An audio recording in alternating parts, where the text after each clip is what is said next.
in the process of ending the Jati Varna system, what can we do to make sure it doesn't turn into Brahmin hatred like the white hatred in the West? A very good question, because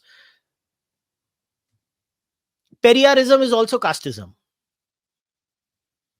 I mean, I did a detailed thread on Periyarites.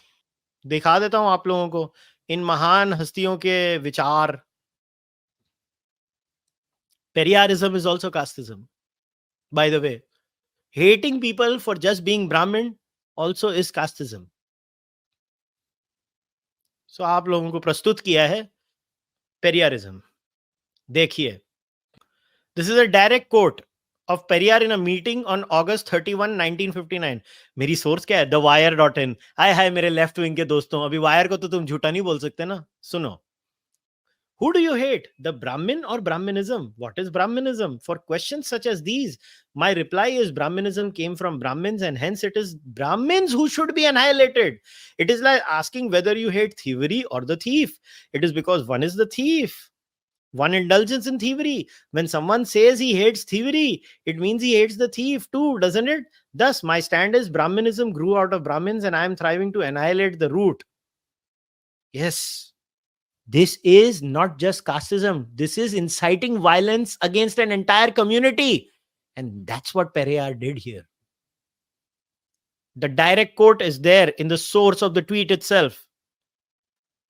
Periyar's thing in the wire. Let's go further. He also hated democracy, by the way. One more quote from the same essay, his words. India should never go anywhere near democratic principles. The reason is 90% of our population are fools and 97% of them are persons of low birth. How will their rules set right our country? This is Periyar's writings compiled by Pasu Gowathaman, Volume 4, 2017, page 432. Such a beautiful thought.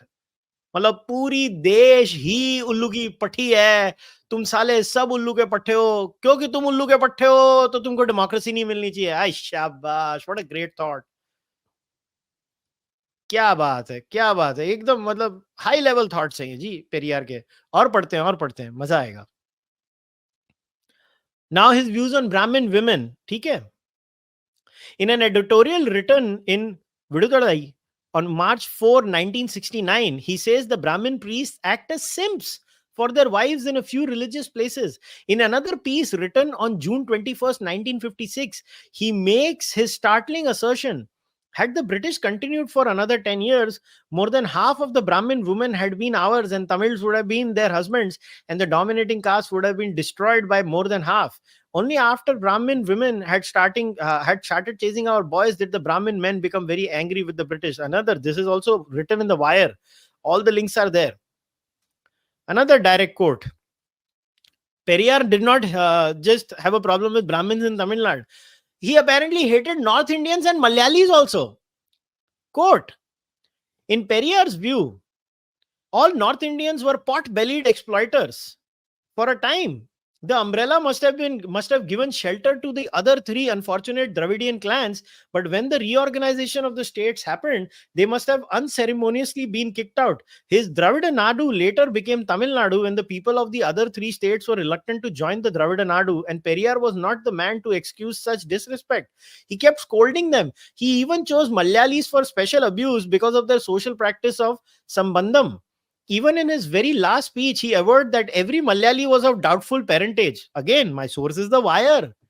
Ay, shabash. Look at the scientific temper of Periyar and his so-called atheism. To all the atheists who follow me, hi. बड़ा मजा आता है ऐसी सब चीजें पढ़ के. Periyar's atheism was crude and obnoxious. Again, this is the wire, huh? His so-called research on the Ramayana dwelled on such grave issues as whether Sita slept with his Valmiki. Yes, this is what Periyar was looking into. His rationalism was hollow and lacked any useful content. Though his love for science was childlike, he did not have the intellectual rigor to understand what the scientific enterprise was all about. He once said that the white people who lived in the temperate regions were less brainy than the ones who lived in Tamil Nadu. The reason? Their flowers were less flagrant than the flowers of Tamil Nadu. Their snakes don't have venom, but the Tamil snakes do. Yes, scientific temper, sir. Scientific temper. So much for the rationality movement of India, sir. So much for rationality. इतनी सारी rationality घोड़ घोड़ के P गए हम. और बाकी भी उनकी द्रविडियन मूवमेंट की बहुत सारे हैं उसमें, जाके देख लेना मेरा ये थ्रेड.